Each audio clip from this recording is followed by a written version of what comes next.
everyone, আসসালামু আলাইকুম, welcome back to my YouTube channel daily diary of Aditi. আশা করি সবাই অনেক ভালো আছো। So today I will share another daily vlog with you. So recently me and my friend went to a new place for lunch. So how was the experience? Where was the cafe? I will share everything. So without any delay, let's jump into the video. আমি গিয়েছিলাম উত্তরা থেকে, আর এই ক্যাফেটা হচ্ছে মিরপুর 1 নম্বরে অবস্থিত। প্রথমে রিকশায় করে উত্তরা উত্তর মেট্রো স্টেশনে নামি, এরপরে মিরপুর 10 নম্বর পর্যন্ত টিকিট কাটি, কারণ মেট্রো তো মিরপুর 1 নম্বরে যায় না, এজন্য। অনেকদিন ধরেই এই ক্যাফেতে আসার খুব ইচ্ছা ছিল। সো এই হচ্ছে ক্যাফে এন্ট্রান্স। অলরেডি এখানে নাম দেখে সবাই বুঝে ফেলেছেন আজকে আমি চলে এসেছি অরো রোস্টারে।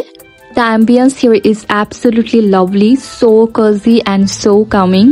Everything from the decor to the lighting feels super fancy and aesthetic. So it's one of those places that instantly make you want to take photos and everything. আর তোমরা যারা আমাকে রেগুলার ফলো করো, তোমরা জানো যে আমার এস্থেটিক ফ্যান্সিয়েস্ট প্লেস কত বেশি পছন্দ। আমি কয়েক মিনিট আগে পৌঁছে যাই, so I was waiting for my friend. আর একটু ঘুরে ঘুরে দেখছিলাম এই রেস্টুরেন্টটার ইন্টেরিয়র। খুবই সুন্দর ইউরোপিয়ান স্টাইলে এই ক্যাফেটা করা।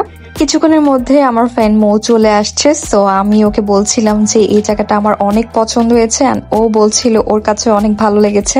আর আমাদের দুইজনের আউটফিটের সাথে এই জায়গাটার ভাইব খুব সুন্দর ম্যাচ হয়েছিল। লাঞ্চ আওয়ারে গিয়েছি, সো আগে লাঞ্চটা আমরা অর্ডার করে ফেলি। আমি তাদের মেইন ডিশ থেকে অর্ডার করেছিলাম স্প্যানিশ স্টাফড চিকেন, সাথে ছিল সটেড মাশরুম আর হচ্ছে ম্যাশড পটেটো। আর মৌ অর্ডার করেছিল American grill chicken, butter garlic rice আর হচ্ছে সটে ভেজিটেবলস। ফ্রেন্ডরা মিলে কোথাও ঘুরতে আসলে অথবা খেতে আসলে তখন যদি একটু ডিফারেন্ট আইটেম সিলেক্ট করা হয়, তাহলে বিভিন্ন আইটেম আসলে টেস্ট করা যায়। এখন যে পাশটায় আছি এটা তাদের একদম ভেতরের সাইডটা, আর এখানে স্টোনের জন্য আমরা হিল পরে একদমই হাঁটতে পারছিলাম না। এখানে মেইন কোর্স হচ্ছে তাদের ডেজার্ট আইটেম গুলো একটু বেশি পপুলার, দেখতে খুবই ফ্যান্সি। খাবার আসার আগে আমি এবং মৌ দুজন মিলে কিছু ছবি এবং ভিডিও নিচ্ছিলাম। আমার বিভিন্ন জায়গা এক্সপ্লোর করতে ভালো লাগে, ফুড এক্সপ্লোর করতে ভালো লাগে, সো যেই জায়গায় যাই একটু সময় নিয়ে যাই যাতে সবকিছুই এনজয় করা যায়। এই বিল্ডিং এর মধ্যে না আরো বেশ কয়েকটা পপুলার রেস্টুরেন্ট আছে। আমি কার্টেনটা খোলার পরে দেখতে পারলাম যে পাশে আরো কিছু রেস্টুরেন্ট আছে। বাই দ্য ওয়ে, আজকে আমি যে স্কার্টটা পরেছি এটা ফেসবুক পেজ টুকিটাকি থেকে নেওয়া হয়েছে, আর যে শার্টটা পরেছি এটা ভোগ বাই প্রিন্স থেকে নেওয়া হয়েছে। আর উপরে হোয়াইট টপটা আমি একটা ভ্যান গাড়ি থেকে নিয়েছিলাম 50 কি 100 টাকার মধ্যে। আমরা অর্ডার করার ঠিক 15 মিনিট পরে আমাদের খাবার চলে আসছে। সো দুইটা খাবার দেখতে খুবই ইয়াম্মি ছিল, খুব সুন্দর করে ওরা সার্ভ করেছে।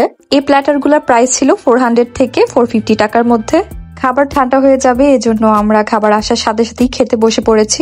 দুইজনের খাবারটা আসলে শেয়ার করে দেখছিলাম যে কারটা বেশি মজা, বাট দুইজনের খাবারের টেস্টটাই হচ্ছে ডিফারেন্ট ছিল, তেমন একটা মিল ছিল না। রাইস হতে শুরু করে চিকেন সবকিছুর টেস্টই একদম ডিফারেন্ট ছিল। খাবার খেতে খেতে প্রায় আমরা অনেকক্ষণ গল্প করলাম। ঢাকা সিটিতে আড্ডা দেওয়ার জন্য অথবা টাইম স্পেন্ড করার জন্য আমরা সবাই ক্যাফে রেস্টুরেন্টই প্রেফার করি, আর হয়তো মাঝে মধ্যে রিসর্টে। সো বেশিরভাগ সময় ক্যাফে অথবা রেস্টুরেন্টেই আমাদের দেখা করা হয়, আড্ডা দেওয়া হয়। আমরা দুইজন বলাবলি করছিলাম যে আমরা তো অনেক আগ থেকে এরকম বিভিন্ন জায়গা এক্সপ্লোর করি, বিভিন্ন রেস্টুরেন্টে যাই, খাওয়া দাওয়া করি, আগে কেন আমরা ব্লগ করতাম না। সো এগুলা নিয়ে আমরা দুইজন হাসাহাসি করছিলাম।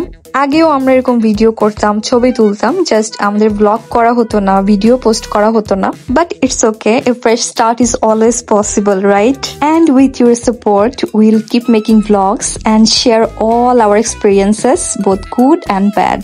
দুপুরে যখন গিয়েছিলাম তখন এত মানুষ ছিল না, এত রাশ আওয়ার ছিল না। যখন একটু একটু বিকাল হচ্ছিল তখন মানুষ খুব আসা যাওয়া করছিল। আমাদের একটু পিসফুল কামিং জায়গা একটু বেশি ভালো লাগে, সো আমরা একটু আর্লি যাই যাতে আমরা পিসফুল সময় কাটাতে পারি। তো বিকেল সন্ধ্যা হওয়ার আগে আমরা খাওয়া দাওয়া করে এখান থেকে বেরিয়ে অন্য আরেকটা জায়গায় যাই, সেটা ব্লগ হয়তো আমি কালকে আপলোড করব।